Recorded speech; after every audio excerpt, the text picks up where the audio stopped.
Dharmasthala case ದಿನದಿಂದ ದಿನಕ್ಕೆ ಷಡ್ಯಂತ್ರಗಳು ರೂಪ ಆಗ್ತಾ ಇದಾವೆ. ಷಡ್ಯಂತ್ರ ರೀ, ಅದು ಎಲ್ಲಿ 13 ಕಡೆ ಕುಣಿ ತೆಗೆದ್ರಿ ಏನೂ ಸಿಕ್ಕಿಲ್ಲ. 20 ಫೂಟ್ ತೆಗನಾಗ 20 ಫೂಟ್ನಾಗ ಯಾರು ಹೆಣ ಮುಚ್ಚಲಕ್ಕೆ ಆಗ್ತತನ್ರಿ? JCBಗೆ ಇದಕ್ಕೇ ಅದು ಅಡ್ಡಾಕ ಸಾಧ್ಯ ಇಲ್ಲ. ಕರಾವಳಿ ಅಂದ್ರೆ ಭಾಳ ಅದು ನೆಲ ಭಾಳ ಗಟ್ಟಿ ನೆಲ ಅದು. ಅಲ್ಲಿ ಅಟ್ಟು ಕೆಳಗಡೆ ಹೋಗಿ ಅಂದರೆ ಇದು ಏನಾಗಿದೆ, ವ್ಯವಸ್ಥಿತವಾಗಿ ಧರ್ಮಸ್ಥಳ ಮತ್ತು ಧರ್ಮಾಧಿಕಾರಿಗಳ ಹೆಸರು ಕೆಡಿಸ್ಲಿಕ್ಕೆ ಇದು ಉದ್ದೇಶಪೂರ್ವಕವಾಗಿ ಎಲ್ಲೆಲ್ಲಿ ಹಿಂದೂಗಳ ಭಾಳ ದೊಡ್ಡ ಪವಿತ್ರ ಕ್ಷೇತ್ರ ಇತ್ತು, ತಿರುಪತಿ ತಿಮ್ಮಪ್ಪನ ಇದ್ರಾಗೂ ಗೋವಿನ ಒಂದು ಏನು ಇದು ಇರ್ತದಲ್ಲ, ಅದನ್ನು ಅಲ್ಲಿ ಆ ಪ್ರಸಾದದಲ್ಲಿ ಮಿಕ್ಸ್ ಮಾಡುವಂಥದ್ದು ನಡೀತು. ಸ್ವಾಮಿ ಅಯ್ಯಪ್ಪ ದೇವಸ್ಥಾನ ಇವತ್ತಲ್ಲಿ ಹೆಣ್ಣು ಮಕ್ಕಳಿಗೆ ಪ್ರವೇಶ ಇಲ್ಲ. ಯಾಕಂದರೆ ಸ್ವಾಮಿ ಅಯ್ಯಪ್ಪ ದೇವಸ್ಥಾನ ಸ್ವಾಮಿ ಅಯ್ಯಪ್ಪ ಭಾಳ ಕಠೋರವಾದಂಥ ಬ್ರಹ್ಮಚಾರಿ. ಅದು ನಮ್ಮ ಸಂಪ್ರದಾಯದಲ್ಲಿ ಯಾರು ಎಲ್ಲಿ ಹೋಗಬೇಕು ಅನ್ನೋಂಥ ಒಂದು ಸಂಪ್ರದಾಯ ನಡ್ಕೊಂಡು ಬಂದಿದೆ. ಅದನ್ನು ಉದ್ದೇಶಪೂರ್ವಕವಾಗಿ ಅಪಮಾನ ಮಾಡ್ಬೇಕಂತೇಳಿ ಸ್ವಾಮಿ ಅಯ್ಯಪ್ಪ ದೇವಸ್ಥಾನದಲ್ಲಿ ಇದು ಮಾಡಿದ್ರು.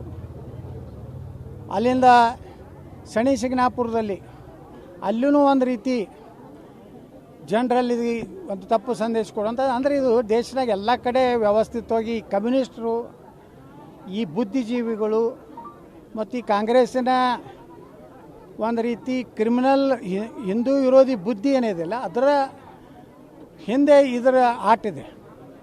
ಇದು ಕಾಂಗ್ರೆಸ್ಸಿನ ಹೈಕಮಾಂಡದ ಆದೇಶದ ಮೇಲೆ ಸಿದ್ದರಾಮಯ್ಯನವರು SIT ನೇಮಕ ಮಾಡಿದ್ರು.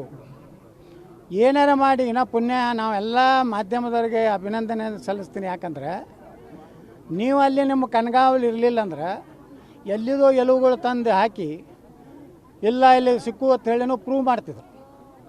ಪುಣ್ಯಾಕ ಎಲ್ಲ ಪಾರದರ್ಶಕವಾಗಿ ಇರೋದ್ರಿಂದ ಅವ್ರಿಗೆ ಯಾವುದೇ ರೀತಿ ಅಂತೂ ಇಂಥ ಅದು ಗಲೀಜು ಕೆಲಸ ಮಾಡಲಿಕ್ಕೆ ಸಾಧ್ಯ ಆಗಲಿಲ್ಲ.